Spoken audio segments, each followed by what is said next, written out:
জীবনে সাফল্য লাভ করতে হলে মানুষকে উচিত পথে চলতে হবে, কিন্তু তার থেকেও বেশি গুরুত্বপূর্ণ হলো এটা বোঝা যে সেই পথে চলতে চলতে কখন আমাদের দাঁড়াতে হবে আর কখন আমাদের চলতে হবে। এই শিক্ষা অত্যন্ত গুরুত্বপূর্ণ। এবার দেখুন, ছোট্ট একটা কথা রয়েছে, ওকে আটকিও না, যেতে দাও। এই বাক্যের অর্থ কি? অর্থ যে কাউকে আটকিও না, যে এগোতে চাইছে তাকে এগোতে দাও, তার পথে বাধা সৃষ্টি করো না। এবার এই ছোট কথাতে এক অনুচিত স্থানে আমি দাঁড়িয়ে পড়ি। আটকাও, যেতে দিও না। এবার এর অর্থ কি হলো? যে এই ব্যক্তিকে আটকাও, তাকে জীবনে এগোতে দিও না, এর পথে বাধা সৃষ্টি করো। এবার এই ছোট কথাতে অনুচিত স্থানে যদি আমি আটকে যাই, তবে ভাবো কত পার্থক্য হলো। এই শিক্ষা কতটা গুরুত্বপূর্ণ সেটা শিখুন, আর এই শিক্ষা আমাদের জীবনে কতটা গুরুত্বপূর্ণ হতে পারে সেইটা বুঝুন। বুঝে যান, শিখে যান জীবনে কখন সামনে এগোতে হবে আর কখন থামতে হবে। মন প্রসন্ন হয়ে বলবে, রাধা রাধা। সময় যা সবকিছুকে সমান করে দিতে পারে, যা সব থেকে বেশি শক্তিশালী, সব থেকে বড় সম্পত্তি, সব থেকে বড় শিক্ষক এবং সব থেকে বড় সুযোগ। এই সময় যখন ভালো যায় তখন তা আপনাকে আমিত্বে মত্ত করে তোলে, অহংকারে নিমজ্জিত করে দেয়। আর যখন খারাপ হয় তখন দুঃখের সাগরে নিজের প্রতি ঘৃণাবোধে নিমজ্জিত করে। তাই এই সময় যা এত শক্তিশালী এক সম্পত্তি, এত মহান একটি ধন, তাকে এমনি এমনি নষ্ট হতে দেবেন না। এই সময়ের সাথে কি করবেন, কিভাবে করবেন তা ভাবতে গিয়ে এবং করতে গিয়ে সময় নষ্ট করবেন না। যদি আপনি এই সময় নষ্ট করেন, তাহলে সময়ও নিশ্চিত করবে যে আপনার সাথে কি করা উচিত। তাই সময়ের সদ্ব্যবহার করুন আর আমার সাথে ভালোবেসে বলুন, রাধা রাধা। আপনারা সবাই একটা গাছের পাতাকে দেখুন, যতক্ষণ পর্যন্ত ও গাছের সাথে, মানে গাছের ডালের সাথে জুড়ে থাকে, সে সবুজ থাকে, বাতাসের সাথে সে নড়তে থাকে। যতক্ষণ পর্যন্ত ও সূর্য থেকে পাওয়া রশ্মির শক্তি গাছে পৌঁছে দেয়, ততক্ষণ ও ডালের সাথে যুক্ত থাকে। কিন্তু যখন সেই পাতা শুকিয়ে যায়, তখন তার কোনো গুরুত্ব থাকে না। সেই পাতা গাছের ডালে এবং বৃক্ষের কাছে বোঝা হয়ে থেকে যায়। এবং এমন এক সময় আসে যখন সেই ডালটি শুকনো সেই পাতাকে পরিত্যাগ করে। এটাই আমরা এই প্রকৃতিতে দেখি এবং এটাই হলো সত্য। আর এটাই আমাদের জীবনে খুব বড় একটা শিক্ষা।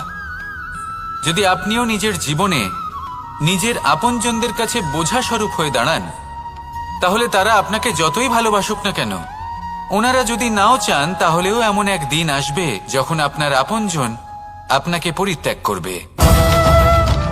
সেই জন্য সবসময় আত্মনির্ভর হয়ে ওঠার চেষ্টা করুন, নিরন্তর পরিশ্রম করতে থাকুন।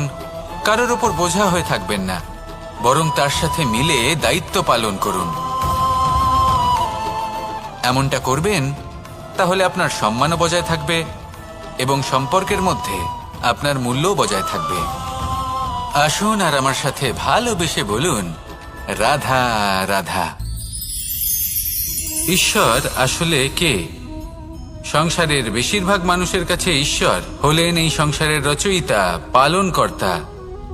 কারোর কাছে উনি জ্ঞাতা, কারোর কাছে উনি হলেন আস্থার প্রতীক, আবার কারোর জন্য শুধুমাত্র অন্ধবিশ্বাস। কিন্তু এই ঈশ্বর কি কোনো শরীর, নাকি একটা বোধ, নাকি শুধুই শ্রদ্ধা? ঈশ্বর হলেন তিনি যিনি হলেন আপনার ইষ্ট। সেই জন্যই তো গুরু, মাতা, পিতা এনাদেরও ঈশ্বরই বলা হয়েছে।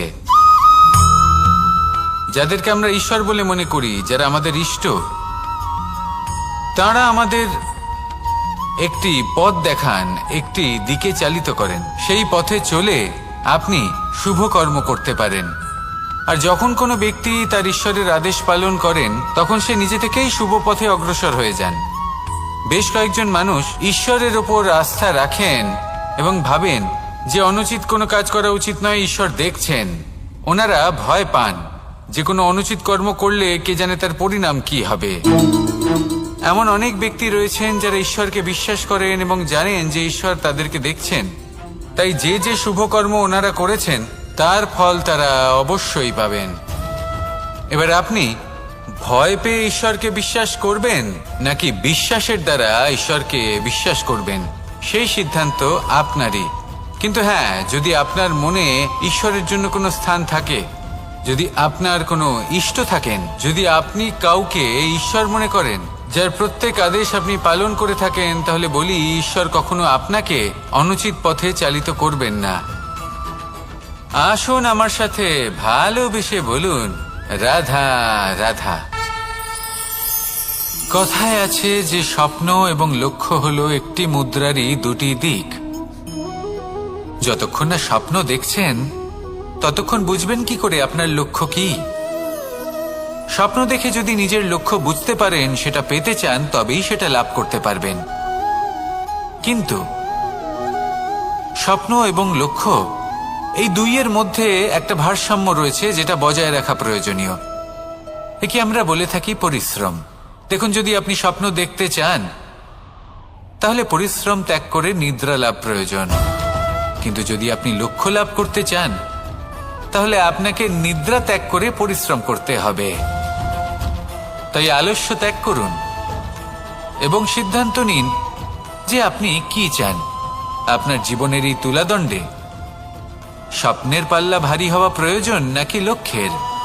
আমার মতে এই দুইয়ের মধ্যে যদি ভারসাম্য বজায় রাখেন তবে পথ নিজে থেকেই সামনে আসবে। শুধু সেই পথে অগ্রসর হতে থাকুন এবং আমার সাথে ভালোবেসে বলুন, রাধা রাধা।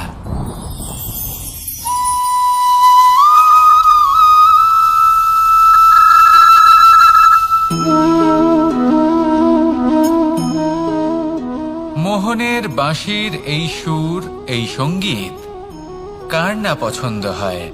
সবারই খুব ভালো লাগে। এবার এই সুর আসে কোথা থেকে? কেউ বলবেন কৃষ্ণের হৃদয় থেকে। সত্য কথা, এই সুর হৃদয় থেকে নির্গত হয় এবং প্রকট হয় এই বাঁশি থেকে। এই বাঁশিটাকে দেখুন, এই ছিদ্রগুলি দেখুন, প্রত্যেকটা সুর থেকে নিজস্ব একটা স্বর নির্গত হয়। এবার যে ব্যক্তি এই সমস্ত সুর এবং স্বর বুঝতে পারেন, এতে নিপুণ, তিনি এই বাঁশির দ্বারা যে সুর নির্গত করবেন তা তো মধুর অবশ্যই হবে। এবার জীবনের সাথেও কিছুটা এরকমই ঘটে। জীবনের কিছু নীতি থাকে, অর্থ, কুটুম্ব এবং আধ্যাত্মিক। যদি জীবনের প্রত্যেকটা মুহূর্ত সুখময় হয় এরকম আপনি চান, তাহলে এই তিনটি নীতিতে আপনাকে নিপুণ হতে হবে। কোনো একটি বিশেষ নীতির প্রতি যদি আপনি বেশি ঝুঁকে পড়েন তাহলে বাকি দুই নীতি থেকে যা সুখ লাভ করা সম্ভব তা পারবেন না।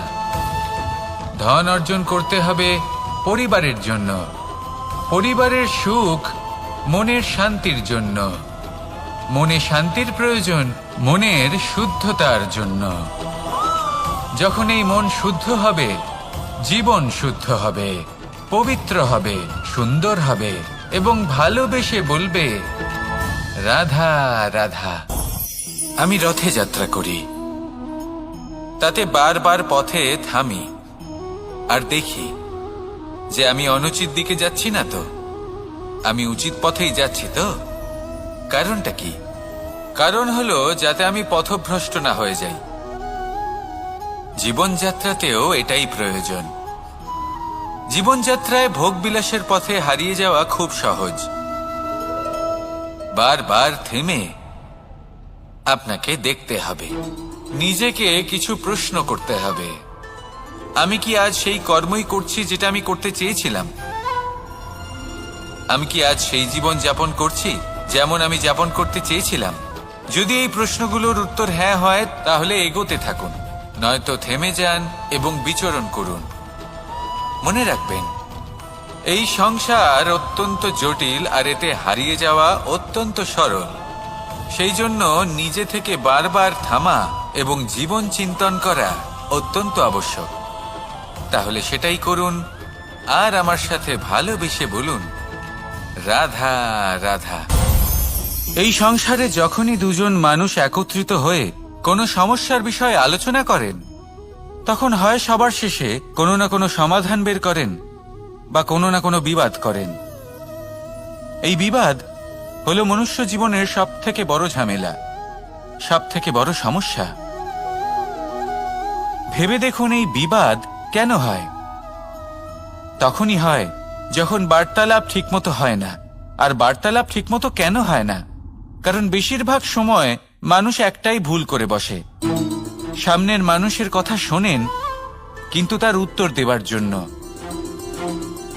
তার কথার মর্ম বোঝার জন্য নয়।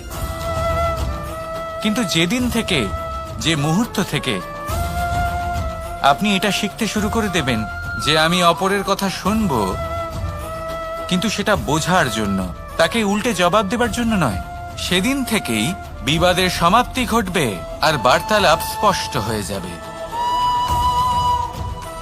দেখুন, হয় সামনের মানুষের কথা বুঝতে শিখুন বা নিজের বক্তব্য ভালোভাবে সামনের মানুষটাকে বুঝিয়ে বলুন। বার্তালাপ নাকি বিবাদ, আপনি কোনটা চান? সিদ্ধান্ত আপনার।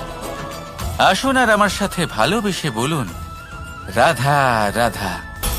কাম তৃতীয় পুরুষার্থ। এবার অধিকাংশ মানুষই কাম বলতে বিলাসিতা, বাসনা, লালসা মনে করে ফেলে। আসলে এমন কিছুই নয়। কামের বাস্তবিক অর্থ কি? কামের বাস্তবিক অর্থ হল কামনা। প্রতিটা ব্যক্তি, প্রতিটা মানুষ, প্রতিটা জীব এই সংসারে কোনো না কোনো বিশেষ কারণে আসে। সেই কারণকে পূর্ণ করার জন্য কর্ম করাকে কাম বলে। এখন সেটা সবার জন্য ভিন্ন হতে পারে। কারোর কাছে সেটা জ্ঞান অর্জন করা হতে পারে, আবার কারোর কাছে নির্মাণ করা হতে পারে। কারোর জন্য পরিবারকে সঞ্চালন করা হতে পারে, আবার কারোর জন্য এই সংসার থেকে পাপ দূর করা হতে পারে। কিন্তু সবথেকে গুরুত্বপূর্ণ হলো যে মানুষ যেন নিজের কর্ম ঠিক করে করে, সম্পূর্ণ যত্ন নিয়ে করে। তৃতীয় পুরুষার্থ মানে এই কাম। এটার অনুচিত অর্থ নিজেকে বোঝানো মানেই সমগ্র জীবনকে অর্থহীন করে দেওয়া। তাই প্রেম দ্বারা আপনার এই সংসারে আসার কারণটাকে অনুসন্ধান করুন, আর এই প্রেমের সাথেই বলুন, রাধা রাধা। প্রেম আড়াই অক্ষর, মাত্র আড়াই অক্ষরের এই শব্দ প্রেম, এর মধ্যে ত্রিলোকের এবং সমগ্র ব্রহ্মাণ্ডের বীজ নিহিত আছে। এমন কি আছে যা এই প্রেম করতে পারে না? যেখানে শক্তি এবং বিদ্যা প্রয়োগ করে আপনি কিছুই করতে পারবেন না, সেটাও প্রেম দ্বারা অর্জন করা সম্ভব। প্রেম চাইলে পাথরেও ফুল ফোটাতে পারে। প্রেম চাইলে ন্যাড়া পাহাড়ের বুক চিরে নদীপথ তৈরি করতে পারে। চাইলে নিরক্ষর ব্যক্তিকে সংসারের শ্রেষ্ঠ জ্ঞানী করে তুলতে পারে।